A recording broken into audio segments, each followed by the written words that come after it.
world doesn't stand still, and neither should the way we invest.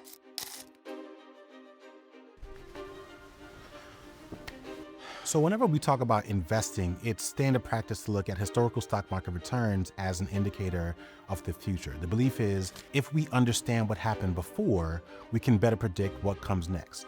We also have to ask, what history are we creating right now? Because whether we acknowledge it or not, every investment funds something. It either upholds the status quo or it pushes for something different.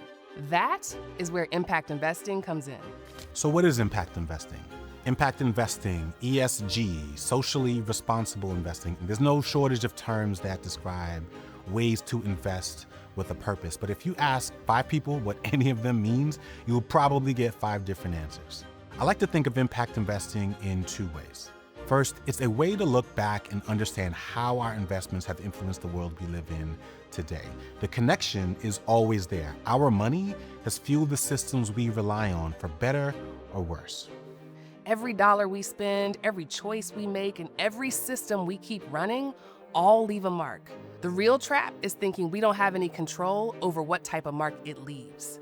Impact or values-aligned investing is the opposite of that. It's the practice of putting our money, whether it's personal savings, retirement funds, or institutional capital, where it can actually do some good. It's about investing with intention and backing businesses and industries that don't just minimize harm, they actively move us towards something different. Where the money flows, businesses thrive, and where it dries up, industries fade. Knowing that, impact investing lets us be intentional. It's a way to direct money toward what we want to grow and away from what we know needs to end. So if where we put our money can change the world as much as any vote that we cast, shouldn't we at least try to invest for better? It's a big conversation. It can be complicated and intimidating, but that's what the dinner table is for. I've followed Riana Lynn's work for years now. She's a fellow Tar Heel, a scientist, entrepreneur, and investor who's been inside the food industry at every level, from startups to venture capital. She's seen firsthand just how hard it is to get better food into grocery stores and built her company, Journey Foods, to change that.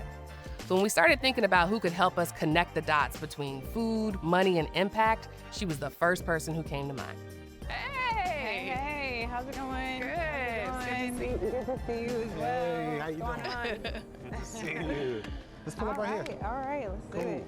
You know, I started Journey Foods because things were just too slow, right? So like I was working on my own food products, directing one of the country's largest food VC firms, investing tens of millions in like these fast growing startups that went to IPOs. And it was still taking them 2-3 years to get like a healthier product into the grocery stores. And I'm like, we know the consumers need less oil and less processed ingredients and, you know, a different dye.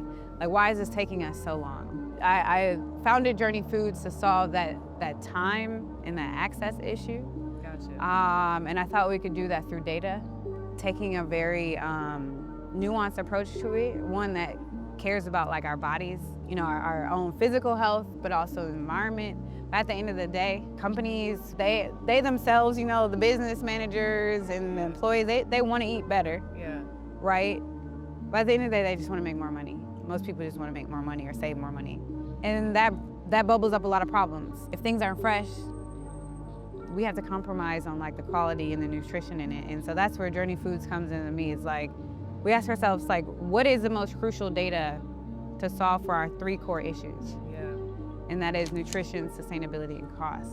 I love that you're not just looking at nutrition, but you're also looking at nutrition and cost, because the reality is we do live in a capitalistic society, and as much as we do want to make better decisions, sometimes better options just simply aren't available to us.